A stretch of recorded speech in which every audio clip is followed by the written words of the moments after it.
Fala aí, Desconectors, tudo numa boa? Marcelo Scherer na área, começando mais um Redação Desconecta, aquele teu programa semanal com notícias, informações e sempre um aprofundamento em um determinado tema, né, cara? Hoje, nosso amigo Luiz Fernando Brode não está conosco, né, cara, mas ele está muito bem representado. Daqui a um pouquinho eu apresento o Afonso aí para a gente bater um papo sobre o tema principal do programa.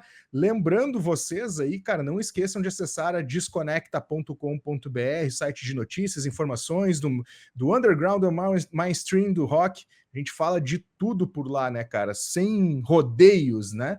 Além disso, cara, vale lembrar que a Redação Desconecta acontece toda semana. A gente grava nas segundas-feiras. Aqui são 20 horas no Brasil. Depois o Afonso vai falar que tá lá na Austrália, né, cara? Isso a internet nos ajuda muito, né?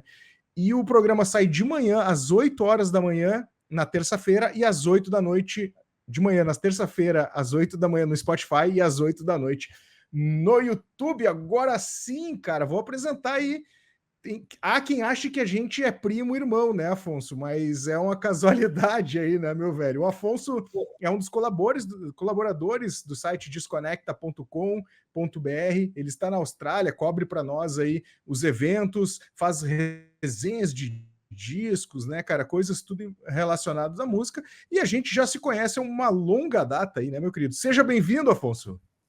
Pô, muito obrigado, cara. Tô muito feliz. Obrigado pelo convite, Marcelão. Eu tô me sentindo aquele jogador bem meia-boca que substitui o camisa 10, né? No caso, tô aqui substituindo o Brode. Espero não passar vergonha, espero que eu substitua a altura, que eu não comprometa o andamento do time em campo, né? E, Muito pô, cara, massa bom. demais. Estamos aqui do outro lado do mundo. Tô aqui do outro lado do Pode falar. mundo e coisas que a internet nos possibilita, né, cara? Tudo é noite aí, já no final do teu dia, eu iniciando o meu e tendo o privilégio de poder falar sobre temas que nos são muito queridos, né? E que É. são o fio condutor da nossa vida, praticamente, né? Eu não imagino a minha vida sem música, sem o punk, sem o hardcore. E imagino que tu também não, né? Exatamente, né, cara? Também não, com certeza. E mais que isso, né, cara? É um assunto que nos uniu muito também, né, cara? Pô, o quanto a gente não troca ideia, quanto tempo de música, né, meu? Pô, cara, tem uns bons anos aí, né? Horas e horas de muita trocação de informação, de música, ouve isso, ouve aquilo, né? Os nossos encontros quase quinzenais, né? Durante uns anos aí, falando sobre muita música, além do serviço que eu te prestava, né, Marcelão? A gente poder trocar essa ideia e aquecer o coração um pouquinho, né? É bom quando a gente tem essa troca e consegue identificar no outro algo que a gente tem em comum, né? Isso é muito massa, cara. Isso é muito Isso legal. é Então, nepotismos à parte, estamos legal demais. dois Scherer aqui hoje falando sobre música, um em cada canto do mundo. Sensacional, cara.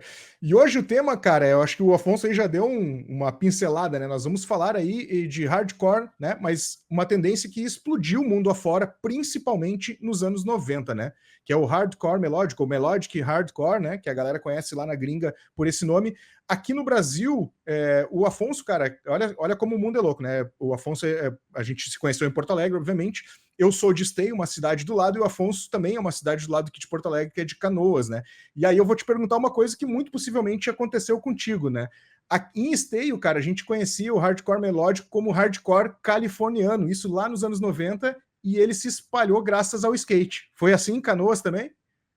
Definitivamente sim, o hardcore californiano, né? A gente juntava todas essas bandas que a gente nem sabia. Internet nessa época era um artigo de luxo, né? Então a gente, cara, não tinha muita noção de onde as bandas definitivamente eram, né? Salvo um amigo ou outro que tinha um contato de fora e acabava nos apresentando e nos explicando sobre as bandas. Mas definitivamente o hardcore melódico ele virou um outro gênero, o hardcore californiano. Definitivamente sim. Que Em loucura. Canoas era a mesma situação, a mesma coisa. E a galera do skate também muito vidrada no som, né, cara? Eu acho que estourou muito com o movimento do skate, né, nos anos 90. Cara, os anos 90, no skate, né? Eu Do punk eu fui pro skate, né? Isso tá ligado.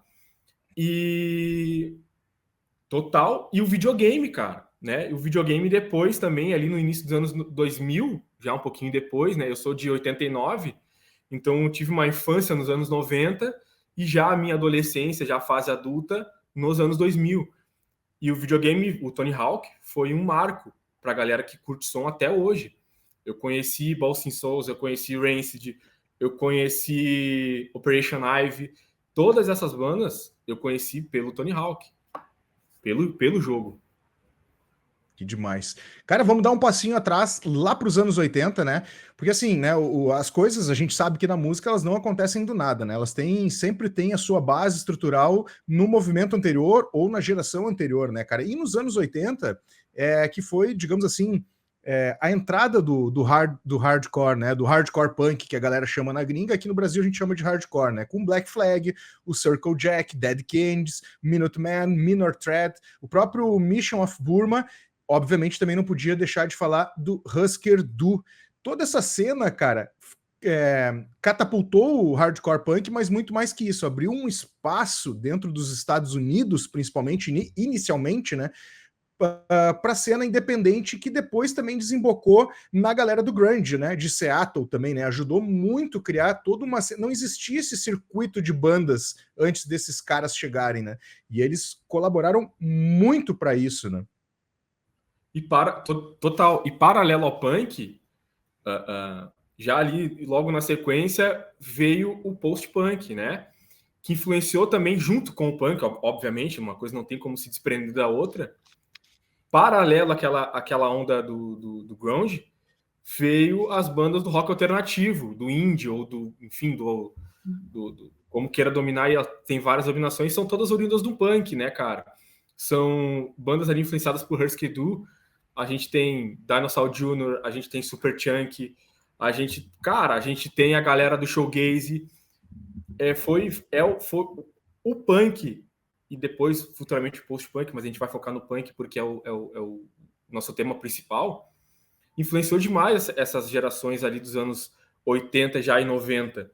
Porque, cara, a quantidade de bandas que a gente tem que explodiram no final dos 80 ali, tipo, Dinosaur Jr., principalmente final dos 80, a quantidade de discos que eles fizeram nos anos 90 foi algo bizarro, cara. Então, tipo, essas bandas todas foram influenciadas pelo punk, todas elas foram influenciadas por Husker Du, que já é uma segunda geração do punk, né, cara, que é punk, né? Eu acho que o melódico, ele foi muito influenciado pelo punk, e o melódico influenciou muitas outras coisas que vieram depois.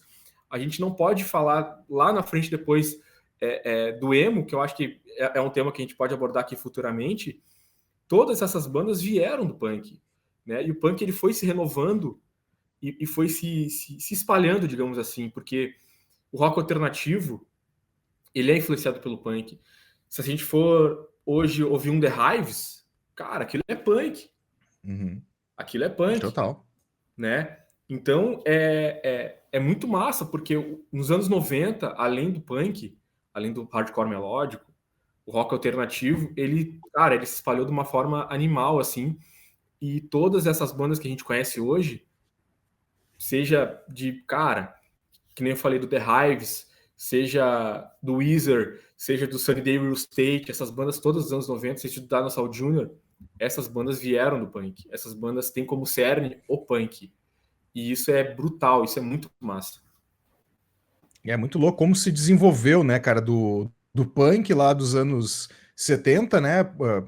Obviamente do mercado norte-americano, mas também, né, olhando para a Europa, principalmente Sex Pistols, né, que meio que não digo que criou todo esse movimento, mas ajudou muito a história da jaqueta de couro, né, da calça jeans, que o Ramones também puxou muito de Nova York aqui, né?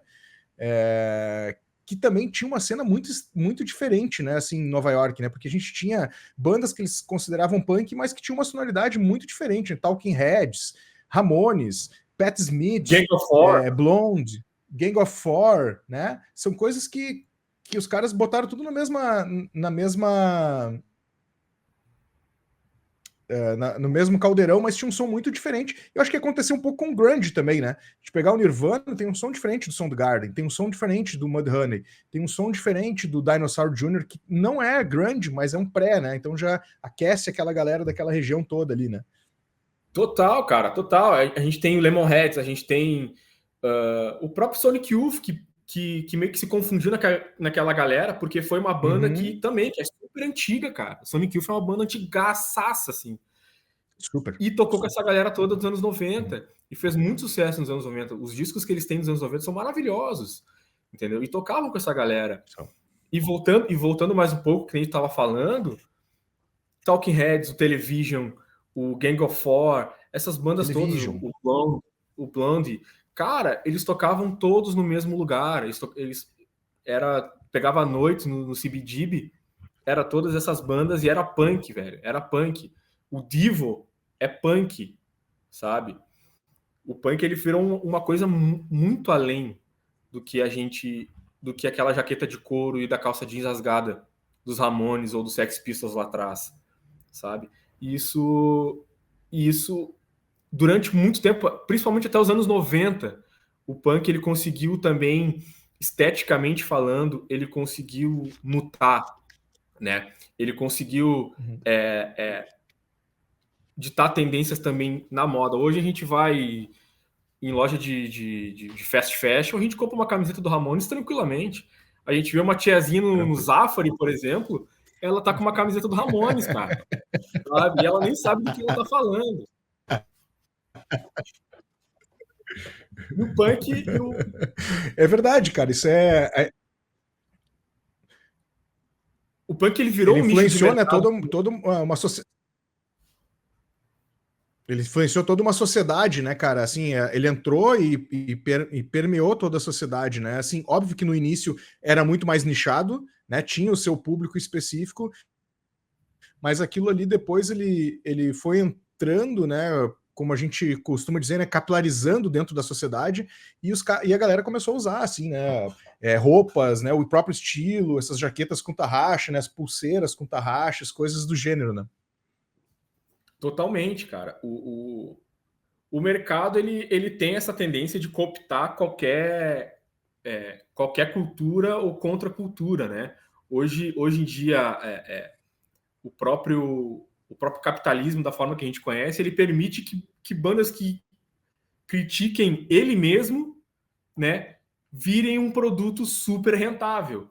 Se a gente for olhar, cara, diversos outros estilos. Aconteceu isso com o reggae, aconteceu isso com o ska, que é uma coisa que eu sou apaixonado demais, assim, que é uma coisa que me influencia muito. Aconteceu, cara, aconteceu, sabe? Hoje, o que a gente entende por reggae é uma coisa totalmente diferente do que foi anos atrás. E também não cabe fazer um julgamento de se é bom ou ruim, né? É o que é. Foi assim. E o punk, ele definitivamente teve esse espaço também no grande mercado. Ele teve também esse espaço na grande indústria, né? A gente vai ver a gente vai falar aqui depois de diversas bandas dos anos 90 que elas souberam entregar o produto delas de uma forma mais bonita, para o mercado. Né? E isso é muito importante, definitivamente é muito importante, desde que não mude a tua essência, desde que tu não mude a tua postura, é importante chegar num grande público. Definitivamente sim, isso é muito importante. Até para a palavra, né, ser conduzida adiante, passada à frente, né? Às vezes, na melhor forma de tu, né, lutar por um determinado pensamento é tu conseguir passar isso adiante, né, cara? E aí há um pouco dessa crítica, né, do tipo, cara, os caras deixaram um pouco mais pop. Mas não é, cara. É assim, é o momento também daquela geração. Isso também a galera não presta atenção. Isso é pop. Não, cara. Aquela geração ela consome um som diferente, de uma maneira diferente, a sonoridade diferente. Eu me lembro, cara, que teve uma vez, eu não me lembro qual é a banda que tu comentou comigo, cara, e aquilo ali me fez muito refletir, né? Porque eu tive uma época que eu trabalhei com música muito a fundo na Rádio Ipanema, aqui em Porto Alegre, no início dos anos 2000. Depois que eu saí de rádio, cara, eu peguei meio que um trauma de música. Eu fiquei um tempão sem ouvir música, assim, sem prestar atenção no que estava acontecendo, cara. Foram uns bons 7 anos. E aí, enfim, depois, né, voltei a me engajar, e aí, bom, descambou aqui no Desconecta. Mas eu me lembro que uma vez, cara, não me lembro qual era, que era uma banda, e talvez tu não vá se lembrar também, mas era uma banda punk que eu comentei contigo, isso aqui é bom pra caralho. Daí eu disse, cara, isso aqui são os meus Beatles. E aquilo ali, cara, introspectou em mim de uma forma do tipo, cara, na realidade, cada geração ela tem caminhos diferentes, né? Não adianta querer dizer para um cara com 50, 60 anos que, sei lá, determinada banda, Turnstile, por exemplo, é bom se o cara ele não está aberto a isso. E o Turnstile conversa com uma geração que não é conversar com a galera de 50, ele vai conversar com a galera de 20. Só que também rola um preconceito, né? E isso que a galera não consegue entender. Cara, essas bandas novas são tão boas quanto as bandas que na época eram novas, da geração do cara mais velho, né? São tecnicamente melhores, inclusive. E, cara, o Turnstile, ele é um fenômeno, porque ele consegue apaixonar tanto o punk velho quanto a galera nova que não faz a mínima ideia do que seja o punk. Que não faz a mínima ideia do que seja um Bad Brains, sabe? Definitivamente não sabe, cara. E isso é muito legal, porque no show que eu fui aqui, do Turnstile, tinha muito isso. Tinha muito cara das antigas, curtindo demais o som, cantando todas as letras. Eu vejo os caras, os meus ídolos, eu vejo do Brasil, né, no caso. Cara, eu vejo o Clemente falando do Turnstile, eu vejo o João Gordo falando do Turnstile, sabe? Eu vejo, sei lá, o Rodrigo do Dead Fish falando do Turnstile, apaixonados pelo Turnstile. O Turnstile conseguiu furar essa bolha de novo, sabe? Como lá atrás o Blink-182 conseguiu furar, como o Green Day conseguiu furar. O próprio Offspring, que é uma banda que até o americano ali meio que já no final dos anos 90 ali mudou bastante o estilo do som, conseguiu furar, isso é inegável também, sabe? Eles conseguiram isso, e isso é muito massa. Quando tu vai num show do Blink-182 e tu vê aquela guitarra do Tom DeLonge com adesivo do 7 Seconds, do Bad Brains, do Fugazi, que são os meus Beatles também, isso desperta a paixão de alguém que tá ali perdido, não sabe o que ouvir. Ah, deixa eu ver essa... Que banda que é essa ali que eu vi na guitarra do Tom? Vai explodir a cabeça da pessoa, ela vai dar de cara com um Bad Brains, cara. Sabe? E os caras estão ali, os caras estão tocando em estádio, os caras lotaram o estádio aqui, sabe? Aonde a Rihanna tocou, aonde a Beyoncé tocou, os caras tocaram também e lotaram o estádio, sabe? Assim como o My Chemical Romance lotou, sabe? Esses caras, eles conseguiram furar essas bolhas. Esses caras, eles chegaram numa galera nova e o público tá se renovando. Ainda há esperança.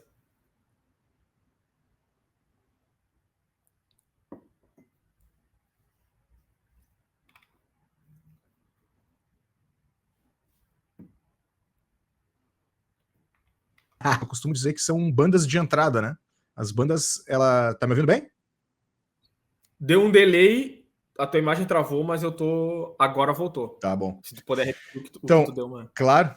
Eu costumo brincar, né? E não como uma crítica, né? E sim como uma brincadeira, né? No lado positivo da coisa. Eu costumo dizer que existem bandas de entrada super importantes para todo que é tipo de movimento, né, cara? O Blink é um exemplo clássico disso, né? O próprio Green Day nos anos 90, cara. Eu me lembro que eu peguei toda essa geração lançando o disco ali, né? O Bad Religion com Recipe for... Como é que é? O Recipe for Race?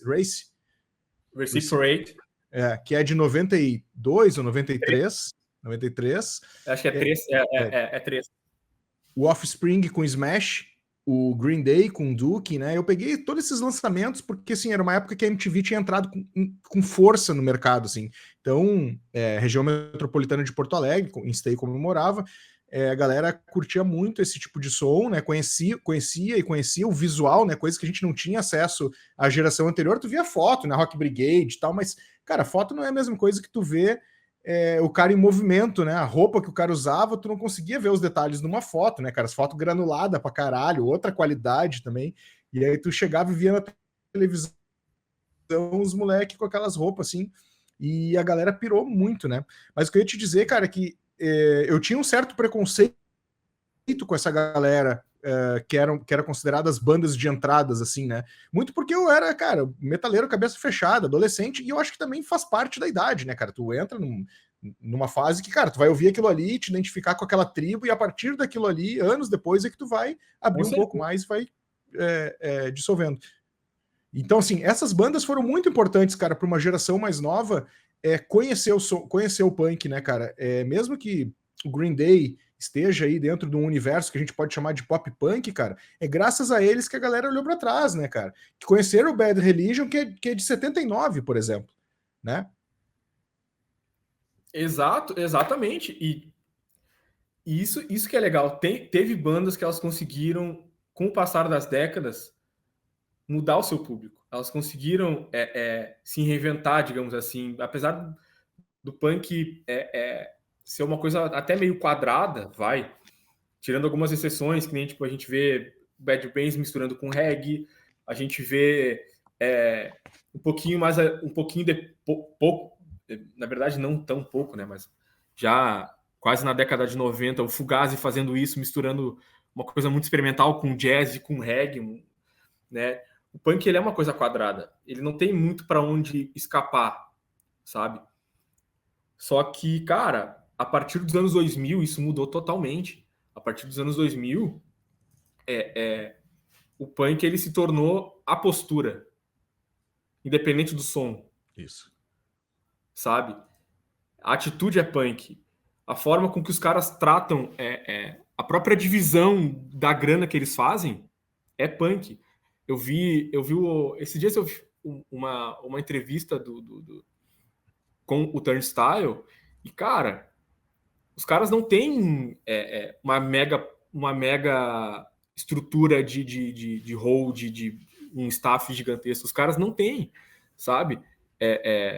O show ali, quem por trás das cortinas é o batera que vai ali e monta a batera dele e ele empresta a batera dele para a banda de abertura. E a divisão da grana, o hold ganha a mesma parada, ganha o mesmo, entendeu? O staff deles, que é bem pouco atualmente, e vai continuar sendo assim, provavelmente, porque os caras não fazem questão de internamente serem gigantescos, sabe? Porque a atitude é do punk, porque a forma com que eles entendem como a parada deve ser conduzida veio do punk, veio do Minor Threat, veio do Fugazi, veio do Bad Brains, sabe? Dentro do punk teve as estrelas, teve os caras que, nossa, agora são intocáveis. A gente tem uns Johnny Rotten da vida que são megas estrelas e são intocáveis, sabe?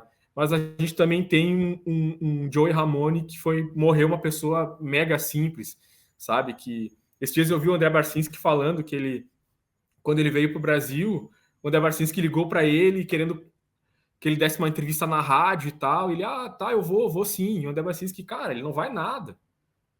Cara, ele fez o show, depois do show ele tava lá na porta do hotel esperando o André Barcinski levar ele até a rádio. Nossa. Numa época que não tinha WhatsApp, não tinha nada disso, cara. Sabe? Ele disse que ele ia e ele foi e ficou a noite inteira na rádio falando sobre som e dando entrevista, sabe? E isso definitivamente o punk tem, cara, sabe? Não é ídolo, sabe? Não se constrói de cima para baixo a parada, sabe? É uma parada totalmente horizontal. E independente do som que tu tá fazendo, independente se tu tá fazendo um rock, independente se tu tá fazendo um rap, independente se tu tá fazendo um axé, se a tua atitude é punk, se os teus princípios são do punk, isso já valeu muito. Esses dias eu vi uma entrevista do cara do Fala Mansa, bro. O cara falando de Fugazi. Eu fiquei maluco, velho. Esse cara tá falando de Fugazi, meu. Sabe? É uma banda, os caras são independentes, meu. Os caras fazem o show deles, os caras fecham o contrato, os caras têm o espírito do punk, sabe? Isso se tornou uma expressão, né? O espírito punk, né? Porque definitivamente é isso, cara. Com certeza é isso, sabe? Os caras estão fazendo a deles e hoje muitas dessas bandas elas têm o tamanho suficiente para ser independentes e elas querem que se dane o mainstream.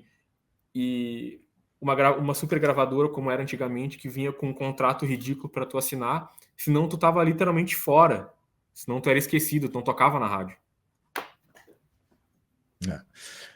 Hoje a gente tem, né, meios de chegar, né? Assim como a gente tem uma superprodução no sentido de quantidade, né? De muita coisa acontecendo, tem coisa pra caralho acontecendo, assim, né? Então, às vezes, até é difícil tu conseguir filtrar tudo, né? Tu chegar em todas as bandas ou tu ouvir tudo. Mas, por outro lado, isso também te dá pensando como banda e pensando como movimento punk, né? No Do It Yourself, né? Que tu comentou que é muito o espírito do punk, né, cara? Cara, esses caras do Black Flag ali, meu, os caras criaram uma gravadora que eles mesmos prensavam os discos, eles mesmos corriam atrás dos EP, distribuíam, vendiam em show, camiseta, então, assim, coisas que, pra época, né, assim, óbvio que o punk é dos anos 70, mas isso que tu comentou é muito característico, né, cara? O chamado classic rock, o mainstream do rock, né, o próprio rock progressivo, tinha esse lance de soberba, assim, né, de ídolo, né, e o punk ele veio justamente para entrar rachando nesse tipo de movimento, né? Assim, feito por pessoas normais que acreditavam naquilo. Tanto que a segunda leva, que é a banda, o Black Flag, por exemplo, né, que veio depois do Ramones, do Sex Pistols, e quando eles ouviram o Ramones e Sex Pistols, eles se deram por conta que eles podiam fazer aquele tipo de som, eles foram lá e fizeram, entendeu? E montaram toda essa estrutura que a gente viu nos anos 80 e desembocou aí nos anos 90 aí, né, meu? Com essa safra maravilhosa, né? Que até vamos entrar um pouco agora, né, na safra aí dos anos 90. Bora. Eu vi que tu compartilhou comigo e com o Brody ali uma playlist que tu fez no Spotify ali, né, com vários discos. Cara, tem coisas que eu não me lembrava mais e tinha muitas coisas ali que eu confesso que eu não conheço, eu vou ter que parar com calma para ouvir, né, porque eu ouvi ela, né, ouvi o que eu consegui ouvir, mas tem coisas que o cara tem que dar uma mergulhada, né, senão o cara passa batido. Faça isso. Não vai, né? O Satanic Surfers, né, que é uma banda sueca, né? Olha onde estava, né, cara? Dos anos 90, a Suécia já trazia as coisas legais, né? Óbvio que a Suécia já trazia as coisas legais, como o ABBA, por exemplo, que é um pop já trazia que nos 70. Né, que é setentino. Exatamente. Mas surpreende, né? No momento onde a indústria hegemônica, né? A gente pode dizer assim, era americana, norte-americana, né? Assim, nos anos 90 foi o auge da indústria musical em termos financeiros, né? Foi onde a indústria mais ganhou dinheiro mesmo, né? A indústria da música. E tudo estava alocado nos Estados Unidos, porque dali vinha a MTV, né? Óbvio que o europeu também, né? O inglês, o alemão, que são sociedades com maior poder aquisitivo, né? Países com maior poder aquisitivo também conseguiam trazer. Mas a Suécia, cara, sempre foi aquela coisa assim, né, cara? Eles chegam de mansinho, né? E quando vê, tu tem um monte de banda. E tem o Opeth hoje em dia, que não tem nada a ver com punk, né? Mas é uma banda do caralho. O próprio Lucifer, que também não tem, né, assim... Eles estão em tudo, olhar... cara. Eles estão no pop, eles estão no metal, eles estão definitivamente em tudo. E eu não esperava isso nos anos 90 até conhecer o surfing, o Satanic Surfing aí, né? Que eu não me lembrava mais, cara. Quando eu vi no playlist, cara, isso aqui eu ouvia pra caralho nos anos 90 e não me lembrava mais, né, cara, que existia a banda. Porque a gente não tinha a imagem, que nem tá falando, a gente não via a banda tocar, sabe? Sim. Tu tava falando da questão ali da estética e tal, de não se identificar com o som. Comigo foi isso, sabe? Quando eu vi pela primeira vez na TV o Green Day tocando, o clipe de ali, putz, cara, teve vários... Gonna Come Around, Basket Case. Cara, teve vários clipes deles que marcaram para mim, mas o Basket Case foi, tipo assim, falei, cara, são eles, sabe? Quando eu via o All the Small Things do Blink, eu falei, caraca, que é isso? É os caras tocando ali na TV. Os caras estavam na TV, sabe? Tinha uma programação para isso, velho. E eu comecei a me identificar com isso, sabe? Eu já sou de uma outra geração. Um cara com uma capa de lantejoura tocando teclado por 30 minutos, para mim era um negócio, sabe, estúpido, não fazia sentido para mim. Sabe? Não era a minha realidade, não era que eu via na pista de skate, não era que eu via na rua, sabe? E sim, cara, a Suécia, até hoje, os caras têm uma fórmula de como fazer as coisas, os caras estudam, assim como eu falei ali num outro texto que eu fiz sobre a cena do Japão, por exemplo. Os caras sabem fazer. Se tu vai no Japão, os caras têm o pop, os caras têm o metal, os caras têm o grind, os caras têm o ska, os caras têm o skinhead. Cara, eles têm absolutamente tudo e perfeito. Uma cena coesa, sabe? Os caras sabem fazer. A Suécia é a mesma coisa. A quantidade de bandas que tem é animal, cara. Os anos 90, eles abriram, tipo assim, se a gente for pegar um álbum dos anos 90, o início do hardcore melódico, tem o Against the Grain do Bad Religion, que para mim, eu acho que é o melhor disco deles, né? Eu particularmente falando como fã. É o disco que abre os anos 90. Aquilo ali é 90, sabe? Depois, que nem a gente estava falando ali, tu me falou de 94, a quantidade de álbuns que tem em 94, aquilo ali já é o rebote do início dos anos 90, com um monte de banda massa que começou a fazer ali, sabe? Mas, tipo, cara, com certeza, esse álbum do Bad Religion em específico, ele mudou, inclusive, a sonoridade um pouco do Bad Religion, se a gente for parar para pensar. Ele tá mais rápido e ele tá mais melódico. Então eles fizeram teve uma mudança. O Bad Religion, ele é uma coisa, se tu for pegar assim, perto das outras bandas do hardcore melódico, eu acho que é bem isso aí que tu comentou, né? Ele é diferente do que acontecia em tudo, assim, né? Eles tiveram o primeiro álbum, meio que... não é que se separaram, mas meio que, cara, eles não sabiam se era aquilo ali, e lançaram o segundo disco, que tem muito pegada de progressivo, né? A gente tava falando das capas, lantejola e pá, mas o segundo álbum do Bad Religion tem muito disso, né? Assim, tinha violão, cara. É isso aí, e não chegava a ser, né, o Rick Wakeman, né? Mas tinha muita pegada. Inclusive, esse é um disco, cara, que tu não encontra nos streamings. Tu tem que ir no YouTube, catar lá no lado B do YouTube para tentar achar alguma coisa desse disco, né? Sim, cara. Adolescente, eu era muito preguiçoso para pesquisar. Então, eu ficava ouvindo ali, tipo, os álbuns dos anos 2000, né? Eu voltava um pouquinho ali, Stronger Than Fiction, aquela fase deles ali bem noventona mesmo, né? Mas depois, quando eu comecei a olhar as coisas anteriores deles, eu falei, cara, não pode ser a mesma banda. Não é a mesma banda. É totalmente diferente. E até depois dos anos 2000, ali por 2000 e... tipo... Acho que depois de 2004 ali, né, ali, tipo, tem New America 2000, aí tem Process of Belief 2002, e acho que 2004 ainda tem o Empire Strikes First. Depois dali eu já virou uma fórmula que também soa como uma outra banda, sabe? Parece que eles sentaram numa fórmula, cara, agora o Bad Religion é só isso, sabe? Então, tipo, eles conseguem soar diferentes, mesmo tu tendo certeza que é o Greg Graffin cantando, né? Tu tendo certeza que aquilo ali é Bad Religion. Mas, cara, se tu olhar assim à primeira vista, ou à primeira ouvida, não é, tipo, aquilo ali não faz sentido nenhum. Como os caras conseguem mudar tanto a sonoridade deles e o tamanho da discografia que eles têm. É algo bizarro, assim. Os caras, eles lançam um disco a cada 2 anos, velho. Não, a produção dos caras é muito alta no sentido de estão sempre produzindo, né, cara? Mas eu acho que tu tocou numa coisa que eu percebo nisso não sei se isso é amadurecimento das bandas, né? Ou quando a banda ela vai ficando mais velha, assim, e isso não acontece só no punk, viu, Afonso? Acho que isso acontece em vários estilos, né?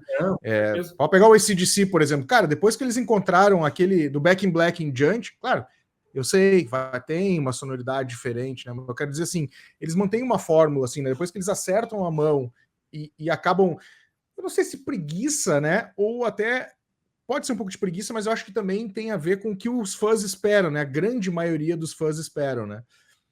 E assim como tem bandas que são o contrário, fazem o contrário disso, né, cara? Elas estão sempre se renovando e buscando coisas novas, né, meu? Bom, no Brasil aqui a gente teve o Sepultura, né? Eu sei que teve aquela ruptura aí do Max aí, mas eles não... Cara, o Andrés não parou de fazer coisas loucas, assim. E cada disco ele trazia uma referência diferente para dentro da banda, né? O próprio Soulfly, no início, era uma pegada mais roots, depois ele voltou lá pro defzão, podreira, depois ele botou alguma coisa de industrial dentro dos elementos, mas assim, esses caras, de uma certa forma, eles acabaram mudando com o tempo, né? Tanto é que um dos melhores álbuns do Sepultura é o mais recente, né, cara? O Quadra, né? Um dos melhores álbuns da carreira da banda, né? Da carreira da banda. Com certeza, sim. Quando o assunto é Sepultura, eu não sou um cara conservador nesse sentido. Eu acho que todo mundo saiu ganhando, cara. Eu continuo sendo fã do Max, eu continuo sendo fã do Igor, sabe? Eu vi eu acho que foi 2022, eu vi o Soulfly aqui. Cara, animal, sabe? Animal, brutal. Eu vi, antes de vir para cá, eu vi a turnê do Quadra, né? Cara, o que o Sepultura fez naquele show, animal, cara, sabe? Brutal, assim. Todo mundo saiu ganhando. A gente teve bandas maravilhosas, sabe? Oriundas de uma época, oriundas de 2, 3, 4 álbuns, sabe? A partir ali da ruptura deles, cara, todo mundo saiu ganhando. E não é necessariamente obrigatório que tenha uma fórmula e que seja obrigado a fazer aquilo. Eu particularmente acho muito chato, sabe? Eu acho assim, são bandas que eu amo AC/DC, eu amo Rolling Stones, sabe? Mas, tipo, cara, eu não quero mais ouvir o que o Iron Maiden tá fazendo atualmente, sabe? Eu não quero. Cara, tipo, se eu pegar esse último que teve do Metallica, sabe? Cara, eu acho aquilo muito chato, velho, sabe? Eu acho muito chato. Eu acho, cara, vocês não precisam mais disso. Eu acho que enquanto tem bandas que eu quero que continuem tocando, tem outras bandas que eu quero, cara, por favor, acabem, porque, tipo, eu quero guardar no meu coração, eu quero As guardar no boas meu coração recordações. as boas recordações, cara, sabe? Se eu tiver que mostrar para alguém o que é Metallica, eu vou mostrar um Killenal, sabe? Eu não vou mostrar um Sentenger. Olha aí, sabe? Cara, é isso. Eu vou mostrar o Master of Puppets, eu vou mostrar isso. O que é o Metallica, sabe? Embora tenha uma opinião muito peculiar sobre o Sentenger, mas isso fica para uma outra conversa. Para uma outra conversa. Eu acho, Demais, né? eu acho, Então, assim, eu acho que pode esse falar. álbum ainda vai ser um álbum. Ele já é um álbum cult do Metallica. Eu acho que esse álbum daqui mais uns 20 anos ele vai ser olhado de uma outra forma. Existe muito disso, né, cara? Esses tempos, até a semana passada, tava gravando com o Brody aqui, né? No canal a gente tava falando sobre o Joy Division, né? Os 45 anos do Annual Pleasures. E ele, cara, quando ele foi lançado, ele, cara, foi assim, ó, vendas assim, ó. Ele virou cult anos depois, né, cara? Depois que o pós-punk, né, passou pela New Wave, aí todo mundo, porra, aqui a gente tem uma obra-prima, né? Não tô dizendo que o Saint Anger vai ser, né? Porque eu sei que tem uma galera que não gosta de Saint Anger. Não é o meu álbum favorito também do Metallica, vou te dizer que eu ouvi poucas vezes. Mas também, assim, eu acho que tem coisas mais chatas, assim, dentro do Metallica. Assim, eu acho que essa repetição, para mim, também me cansa, sabe? Eu acho que, cara, já que tu já é uma banda consolidada e tu vai fazer um disco novo, meu, chuta o balde, velho. Chuta o balde, meu. Vai procurar outras referências, né? Tu já fez, tu já mostrou o que te mostrar. E tu vai mostrar de novo uma coisa que não é mais tão legal como, né, sei lá, quarto, quinto álbum que tu lançou. Chuta o balde, velho. Vai fazer outras coisas, velho. Exatamente, Né? cara. Se eu for no show do Metallica, eu quero que os caras toquem as clássicas, eu quero que eles toquem as braba, sabe? Tipo assim, eu não quero ouvir música nova, porque é igual a todas as outras, cara. Sabe? Eu acho que é que nem tu falou, até ali o Back in Black do AC/DC é uma coisa totalmente diferente, cara. E depois virou uma banda. Eu tenho muito medo quando as bandas começam a virar cover delas mesmas, sabe? Tenho muito medo porque às vezes eles sentam nessa forma, eles vão até o fim, cara. E não precisa, sabe? Se tem pessoa que pode chutar o balde e inovar, cara, é o Angus Young, sabe? Tipo, é o Keith Richards, sabe? É o Kirk Hammett, sabe? São esses caras, velho. São esses caras que podem chutar o balde, entendeu? A galera que tá chegando nova aí, se eles dão um passe errado, né? Já era, meu, acabou. Não, esses caras aí, né, são muito vendidos, eles não sabem o que eles estão fazendo, essa galera é muito estranha, sabe? Essa galera não pode errar. Esses caras mas eu acho podem, que velho. também. Eu acho que tem também a relação dos fãs, né, cara? Tem uma galera que quer ver aquilo ali e é a grande maioria, né? Assim, né? A galera quer ver aquele tipo de som, que aquilo ali é clássico da banda e quer que continue assim. E aí a banda tenta ir para um outro lado. Até o Metallica é um exemplo, né? Quando eles entraram em Load, Reload, meu Deus, velho, que foi parecia que os caras tinham feito no Load, Reload os piores discos do mundo. E hoje já se prova que não, cara. São dois puta álbum, velho. São dois puta São, álbum. cara. São, exatamente. E aí, voltando pro punk, a gente voltando lá pros anos 90, teve muita banda que foi olhada teve olhares tortos, porque estava se adaptando a uma época MTV. As bandas tinham que chegar. Elas tinham que ser ouvidas pela galera mais nova. A MTV foi fundamental para isso, sabe? O Offspring conseguiu, o Green Day conseguiu, sabe? O Descendants conseguiu. Cara, um dos melhores álbuns do Descendants é dos anos 90. Para mim, que é o Everything Sucks, acho que é 96, sabe? Os caras chegaram na MTV, entendeu? Muito tempo depois. Os caras são uma banda dos anos 70, no final dos anos 70. E os caras conseguiram chegar na MTV em 96 ainda e fazendo um puta álbum, sabe? Isso é mérito da MTV, isso é mérito da banda, sabe? Que soube chegar, que soube tocar, que soube soar diferente, que soube entender a estética da década, sabe? Teve bandas que sentou numa fórmula e não conseguiu fazer, e ficou para trás, e fica para trás, sabe? A gente tava comentando antes ali do nosso da gente entrar da gente começar a gravar, de bandas que não conseguiram renovar seu público, né? O Social Distortion é uma banda que não conseguiu mais renovar o público deles. Não, sabe? Não conseguiu, cara. E é uma banda maravilhosa, sabe? É uma banda que eu amo demais, que eu gosto muito. E, tipo assim, até 2006, 2007, os caras ainda conseguiram fazer uns álbuns massa ali e tal. Eles não têm uma discografia muito grande, né, cara? Então, isso também dificulta bastante, sabe? De tu conseguir furar essa bolha do tempo, das décadas. Porque hoje, 2, 3 anos são nada, sabe? São nada. Mas antigamente, cara, uma banda fazia uma turnê de um ano, voar, cara, parecia uma década. Parecia fazer uma década, sabe? Em um pouco espaço de tempo. Hoje em dia tá tudo muito rápido, velho. Hoje em dia não tem mais tempo. Se tu fica 2, 3 anos sem lançar nada, já era. Já era. Tu fica pra trás. Já era. Por isso o lance do single também, né? As bandas acabam lançando mais singles, né? Mais músicas soltas, digamos assim, né? Não quer dizer que seja o caso do punk, né? Mas a indústria acabou se movimentando por esse lado, assim, né? De sendo uma coisa mais olhar com single do que para álbuns, né? O que muda muito. Claro que o consumo também é diferente, né? A galera não tem mais saco para ouvir álbum. Cara, eu não consigo pegar uma banda, vou ouvir uma música da banda. Cara, me dá o álbum, eu quero ver a construção que os caras fizeram, né? Eu fico me torturando. Eu fico me torturando quando isso acontece. Aconteceu agora, aconteceu com o Dinosaur Jr., quando eles lançaram, que eles ficaram lançando alguns singles. Eu falei, cara, não vou ouvir. Tu viu a música nova do Dinosaur Jr.? Acho que foi 2000 e alguma coisa, 2022, o último álbum. Tu ouviu? Cara, não ouvi, vou esperar o álbum. Aconteceu agora com o Dive. Eles ficaram 1 ano lançando o single. Não vou ouvir, cara, eu vou ouvir o álbum, eu quero ouvir o álbum. Eu tava vendo uma entrevista com o Mal, né, do Garotos Podres, professor Mal. Ele tava falando, ele disse que ele não vai mais lançar álbum. O Garotos Podres hoje vai fazer só single, cara.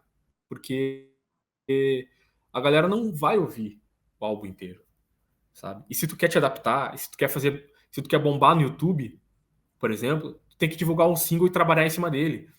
E eu acho que é louvável isso de uma banda tão antiga fazer esse tipo de tomar esse tipo de iniciativa para querer ainda soar atual, mesmo fazendo punk rock nos dias atuais, sabe? Isso é muito massa, isso eu acho super válido. Eu acho isso que isso tem tudo a ver com a nossa era digital, né? A Total, era do single. é outra cabeça, né? Aquilo que a gente estava falando antes, né, cara? Cara, a música, ela pode até ser cíclica, né? Mas porque o single já existiu uma época, né? Mas muito por causa de problemas de limitações tecnológicas, né? Hoje o single Sim. não é por problemas de limitações tecnológicas, né? É por excesso de excesso de tecnologia, excesso de informação, né? Então as bandas acabaram optando por isso. E, de novo, né, não existe certo ou errado, existe uma fotografia do momento, né, da vida, né, cara? Eu adoraria que tivesse rádio como Ipanema até hoje, não, né? Hoje, não, infelizmente, não tem, né? A gente não tem mais esse apreço por rádios FMs como se havia até o final, até o início desse século, né? Então, assim, as coisas vão mudando e, infelizmente, tem que se adaptar. Cara, mas pra gente não esquecer do hardcore melódico, tem 3 bandas que a gente acabou não falando que foram muito importantes nos anos 90, né? Uma é o Pennywise, né? Que é, assim, eu acho que é os caras mais pé na porta, assim, que existe dentro do movimento, principalmente pelas letras contestadoras, mesmo sabendo que Bad Religion também tem o lance das letras contestadoras, todas elas de alguma forma tem, mas o Pennywise eu acho que ele é mais né, assim, mais da porta mesmo, assim, ele não tá nem aí, né, cara, ele vai e mete a letra mesmo, canta o que tem que cantar. Outras 2 bandas que, cara, souberam surfar muito os anos seguintes, principalmente essa que eu vou falar agora, que é o NoFX, né? NoFX, cara, até pouco tempo atrás, os caras fizeram um evento, cara, um festival deles, né? Eles seguem fazendo, né? Esse festival ele vai continuar. Eu vi um documentário sobre esse festival. Isso, mas ele acabou mudando porque o Fat Joy, não, como é que era? O Fat rolou Mark, uma treta, né? O vocalista, Mike, ele falou umas merda lá e Mike, isso aí, pegou meio mal e aí os caras cortaram o nome do evento, o evento continuou com outro nome, mas o nome do evento é o nome desse disco que fez com que ele ficasse conhecido mundialmente nos anos 90, que é o Pumpkins Drublic, que era o In Drublic, não isso. O nome do evento era esse. Aí o Fat Mike deu uma pisada na bola e acabaram. Aí mudou o nome do evento, mudou o patrocínio. Ele é um cara meio falastrão, né? Ele é uma figura meio polêmica. Propositalmente, né? Assim. Propositalmente. Eu acho que, cara, eu acho que ele é um cara que não se leva a sério. Eu acho isso massa, sabe? Eu acho que quando tu te leva a sério demais, fica uma coisa meio estranha, cara, sabe? Pô, a gente vê várias pessoas, vários ícones nossos, né? Ídolos nossos. Tem cara que se leva a sério demais, né? E o Fat Mike, ele não tá preocupado com isso. Se ele fala, ele causa polêmica, às vezes nem ele acredita no que ele tá falando. Claro. A banda vai acabar, né? Vai acabar. Vai acabar. Também é um caso de uma banda que sentou numa fórmula também por muito tempo. Né? Eu acho que também não tem mais porquê, sabe? Não tem mais porquê. Embora seja responsável pela estética do hardcore californiano dos anos 90. Totalmente, junto com o Pennywise. Com o Pennywise. Eu conheci o Pennywise no Land of the Free, que é 2000 e alguma coisa, início dos 2000. Que é um disco brutal, político, assim, ao extremo, cara, sabe? Que também, junto com os outros discos deles dos anos 90, eles abrem os anos 90 também, com acho que um disco de 90 ou 91, que é um disco brutal. Aí 91, depois a Laura Time, aí depois tem o About Time, 95, eu acho, tu me corrige se eu estiver errado, que são discos bizarros, assim, cara. Mas esse específico, já dos anos 2000, é o disco mais político deles, sabe? E conseguiram chegar nos anos 2000, conseguiram me fazer voltar uma década atrás e olhar a obra deles. Eles chegaram na MTV também. A gente volta de novo para a MTV, a gente volta de novo para a estética das décadas. Outros caras massa. Eles estão nativos, cara. Eu confesso que eu meio que perdi um pouco o contato com o Pennywise. Tá nativo. Sim, eles estavam nesse evento. Eles foram uma das bandas que estavam nesse evento aí, o Pumpkins Drublic. Fazia parte do evento. Ainda. É uma banda maravilhosa, cara. Eles ao vivo é brutal. Uma outra banda, cara, que a gente quase passou aqui, que também, e hoje eu acho que a estética eles mantiveram o som, mas eu gosto do som deles porque eles conseguem misturar várias coisas dentro da sonoridade deles, é o Rancid, né? Que, cara, aí eles vão... puta, eles vão pro ska, eles vão pro punk rock tradicional, cara, e eles fazem esse mix muito bem, né? Muito bem. Eu vou cair numa zona de conforto agora, né? Porque, cara, o Tim Armstrong, ele já vinha também de antes com Operation Ivy, Uhum. né? Mesma E coisa, tinha aquela sonoridade. muito ska, né? Muito ska, muito ska. E aí, tipo, 9/4, eu acho que 9/4 vem o Let's Go, né? Se eu não me engano. Deixa eu ver aqui. Putz, eu acho que Também sim, porque 9/5 é o mais famoso, né? And Out Comes the Wolf. And Out Comes the Wolf, já é 9/5. Que aí sim, aí é ska total, né? Eu acho que o anterior, esse de 9/4, entra o Lars Frederiksen, Uhum. que é um cara totalmente ligado ao movimento skinhead, né? E tem toda essa veia também junto com o Tim. Casou muito porque o Tim era a veia ska da banda, né? E o Lars, ele vem com aquele visual, com a cartilha do skinhead 2K, né? Oriunda 2K.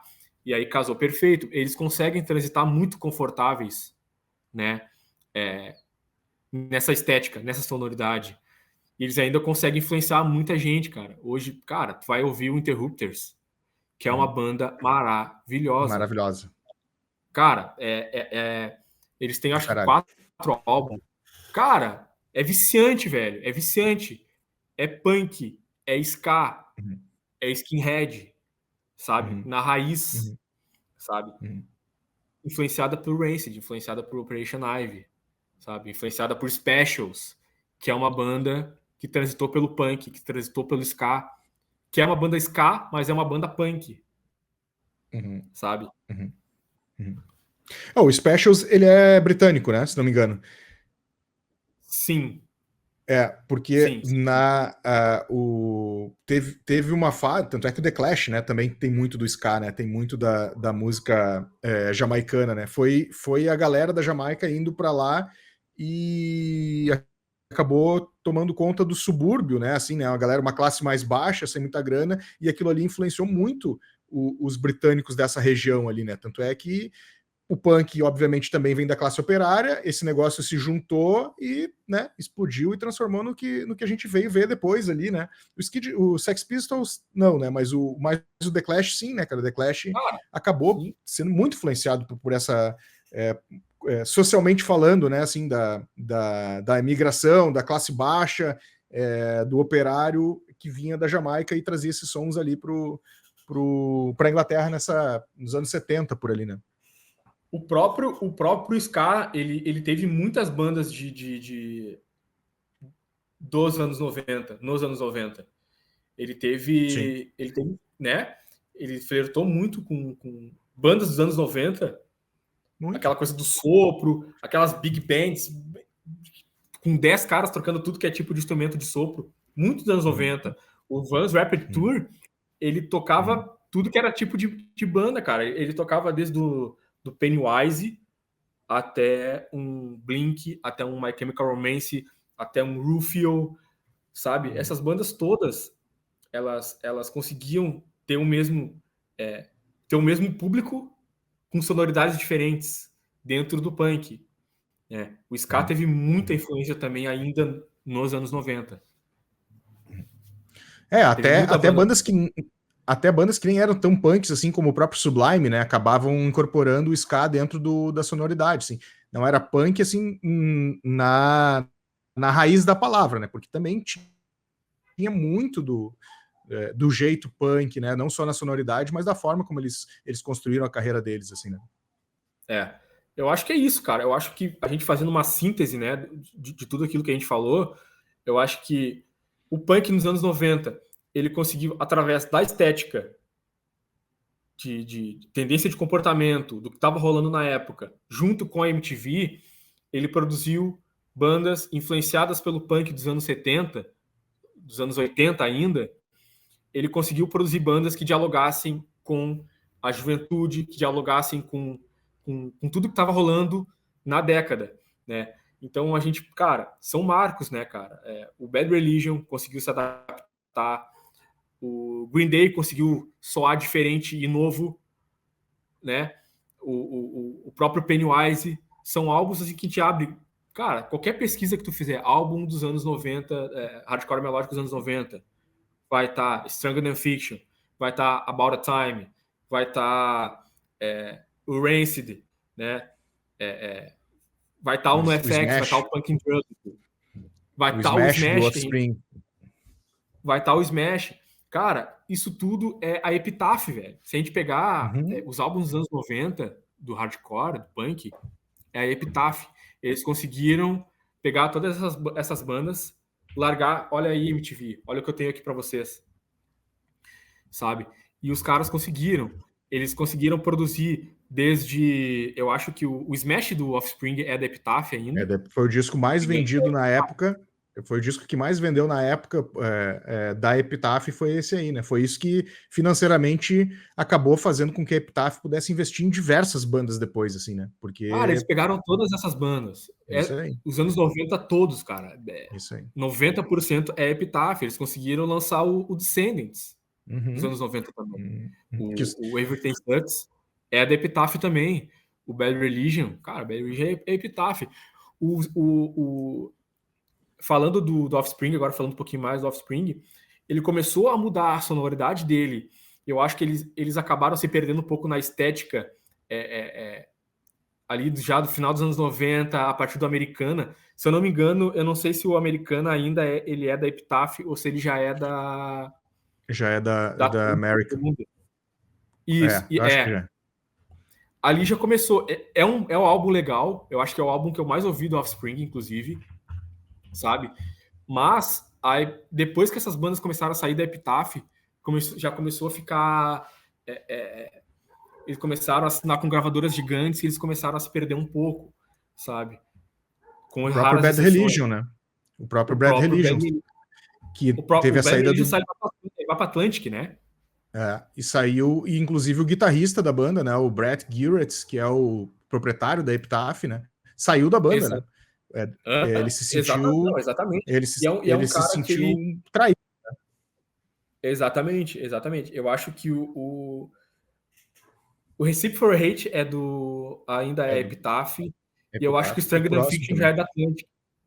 Eu acho que não, acho que ainda é Epitaph. Vou dar uma olhada aqui pra gente não falar groselha. Pra gente não desinformar. Mas então, se não é o último. Se não é da Atlantic. É isso aí, é isso aí. O Stranger Than Fiction já é Atlantic. É isso aí, bem lembrado. E aí depois ali, a partir dali, eu acho que teve... Putz, cara, teve The Grey Race, que ainda é um bom álbum. Grey Race. Mas ali, tipo... Fez um puta sucesso também. Sim, cara, sim. E esse álbum eu ouvi pouco, tipo, ali na minha época de skate. Eu ouvi pouco. Depois eles voltam, eu acho que eles voltam no Process of Belief. Que é um puta disco. E aí volta o Brett também de novo pra banda, assim. Aí volta aquilo que o Bad Religion sabe de fazer melhor, assim, né? Nessa época. Eu acho que, claro, tipo, na Atlantic, o Stronger Than Fiction é com certeza um bom álbum. É um álbum muito bom. Eu acho que o New America ainda é um álbum muito massa, que ainda é da Atlantic, né? Então, tipo, eles conseguiram ainda, saindo da Epitaph, eles ainda conseguiram manter a sonoridade deles, né? Claro, não com a mesma pegada que eles tinham na Epitaph, mas eles ainda conseguiram transitar com alguns bons álbuns na Atlantic. Mas, cara, depois eles já voltam com o pé na porta. Depois acho que o Process of Belief, que é quando eles voltam, é um álbum sensacional, cara. Uma pedrada. É um álbum sensacional, sabe? É um álbum muito massa. Tem gente que não gosta, tem gente que acha um álbum ruim. Tem gente que acha que ali é o começo Tem gente que acha que é o começo ali daquela sentada na fórmula e seguir adiante. De uma certa forma até mas é uma forma que eles buscam lá atrás, né? No Recipe for Race, né? Que é uma coisa que eles tinham perdido depois, logo em seguida, né? Que aí eles ficaram muito pop, né? Entregaram, né, assim, nesse período Atlantic, assim, eu acho que eles... e de novo, né, não é certo ou errado, né, mas é a fórmula que eles encontraram para aquele momento ali, né, assim, de entregar um álbum mais melódico do que o hardcore melódico talvez precisasse, né? Com certeza, cara, com certeza, porque eu tenho amigos mais... Os meus amigos mais puristas já torcem o nariz para essa fase, sabe? Já não gosto do Stronger Than Fiction. Se eu falar de Process of Belief, se eu falar de Empire Strikes First, os caras vão torcer o nariz, porque eles com certeza não gostam. Definitivamente já é uma fase extremamente comercial e emitivista da banda. E, cara, final dos anos 90 ainda teve um marco para mim, que ainda é se eu pudesse colocar 2 álbuns dos anos 90, assim, cara, diz aí 2 álbuns dos anos 90 que fecha, que inicia e que fecha os anos 90. Eu vou colocar o Repeater do Fugazi, porque eles já estavam soando melódico, experimentais. Eu acho que eles conseguiram fazer isso muito bem, soar melódico, experimental e agressivo ao mesmo tempo. E em 98 teve ali para mim o marco, né, dos anos 90, que foi o Shape of Punk to Come, do Refusing. Eu sei que a gente já está encaminhando para o final, mas ouçam esse álbum. Aquele álbum ele conseguiu criar o post-hardcore, ele conseguiu já influenciar a segunda onda do emo, e ele é punk até os ossos, porque ele é uma crítica ao mainstream, ele é uma crítica política, ele é uma crítica social, ele é uma crítica estética, e é de uma banda, pasmem, sueca. Aí, ó, mais uma vez os caras, né, mostrando para que vieram, né? Eles vêm comendo sempre pelas beiradas, né? Os suecos, eles nunca são uma banda assim de... o negócio dos caras é aqui, daqui a pouco, pum, os caras já estão com um puta público, a galera pagando pau, um puta som. Todas são assim, né, cara? Acabaram se desenrolando, né,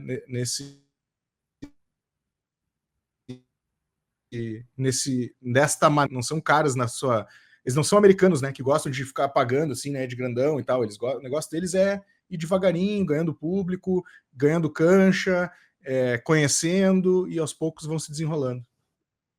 Eles são muito estudiosos no que eles se propõem a fazer, cara, sabe?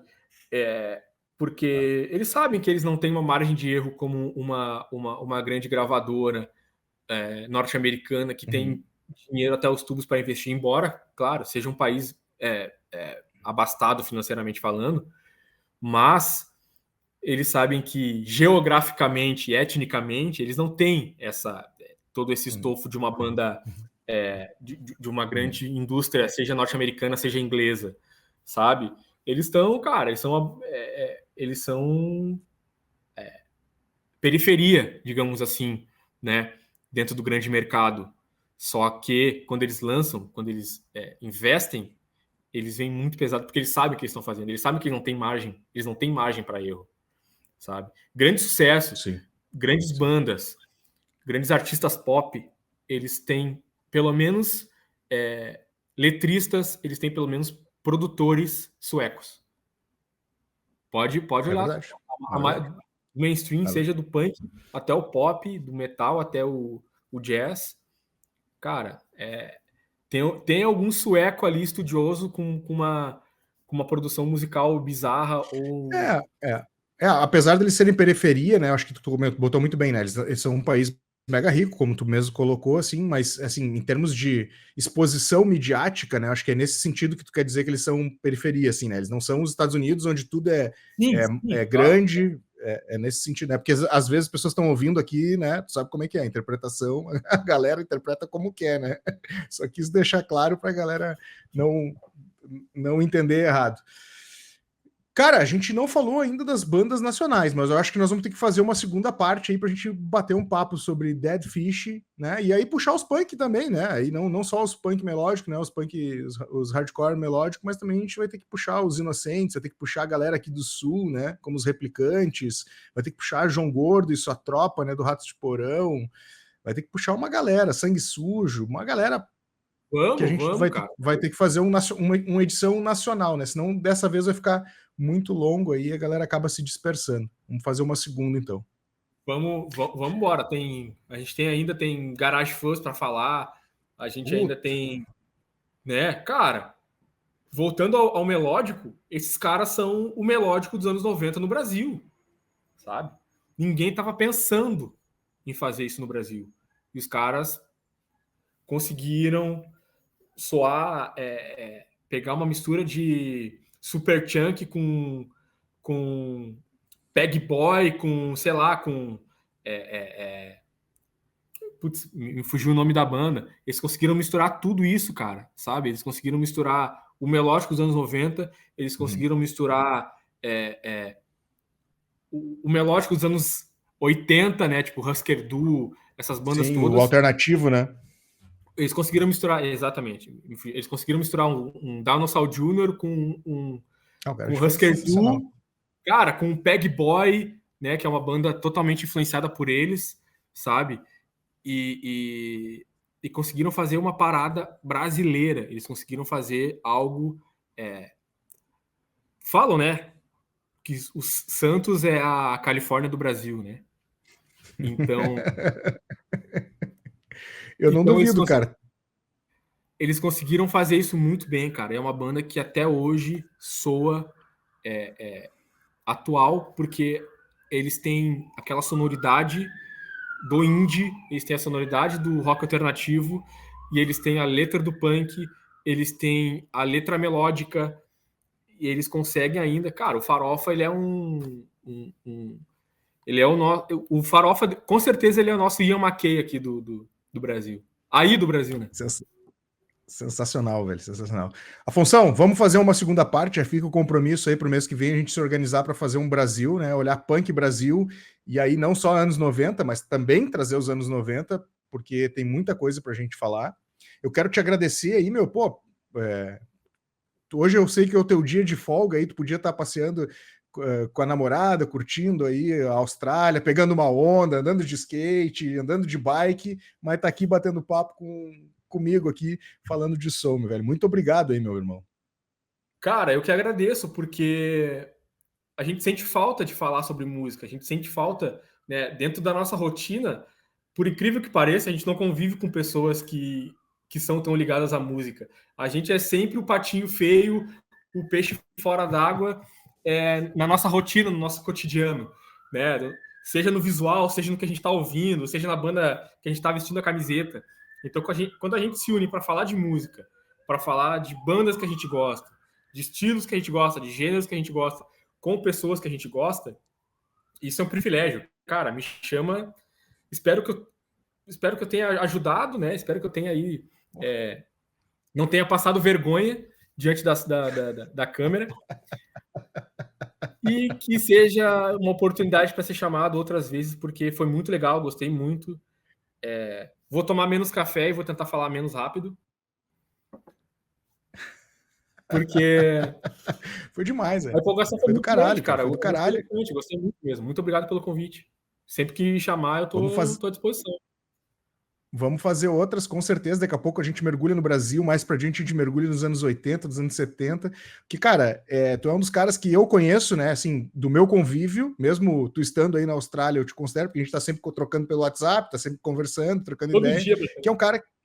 Que é um cara que conhece muito essa onda, assim, né, cara? E sempre quando eu bato papo contigo, eu aprendo pra caralho, assim, né, velho? Então, assim, pra mim é a referência que eu tenho do punk, do hardcore punk, do hardcore melódico, tu que me apresentou o Turnstile, por exemplo, né, que é uma banda mais atual. Então, assim, cara, sempre tem coisa a agregar e é bom demais ir bater papo aí e te ter como amigo também, meu velho.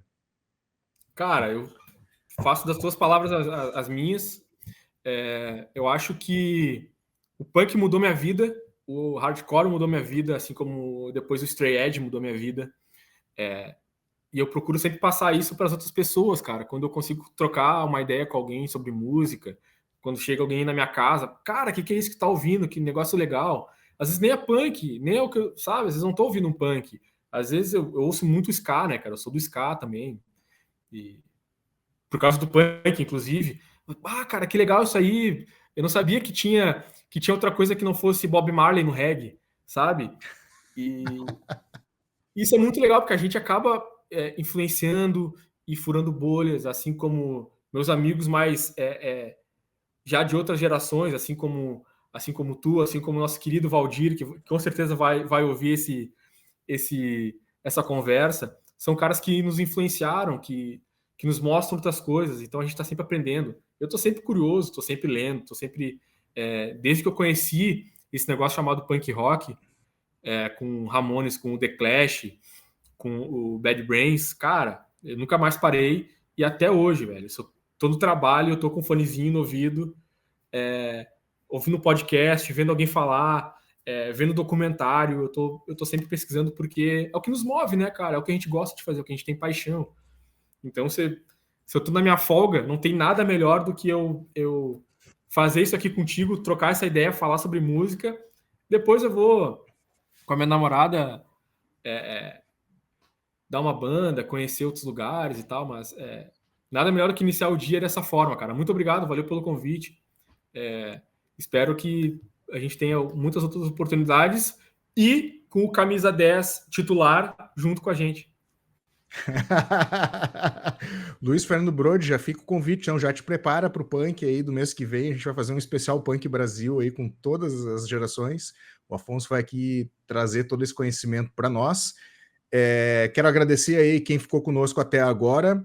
Lembrando aí, acesse o desconecta.com.br. O Afonso também tem alguns artigos por lá, né, cara? É o nosso correspondente aí, sempre trazendo. Inclusive, tem um artigo que eu gosto muito, cara, que é o teu review do show do Kraftwerk, né, cara? Que eu sou apaixonado pelo Kraftwerk, e tu trouxe aí os caras se apresentando na Austrália e fez um review do caralho, então a galera procura lá se tu gosta de Kraftwerk, gosta de punk, ele também já fez do show do Office, se não me engano, aí teve na Austrália. Eu fiz o cara, Exploited, né?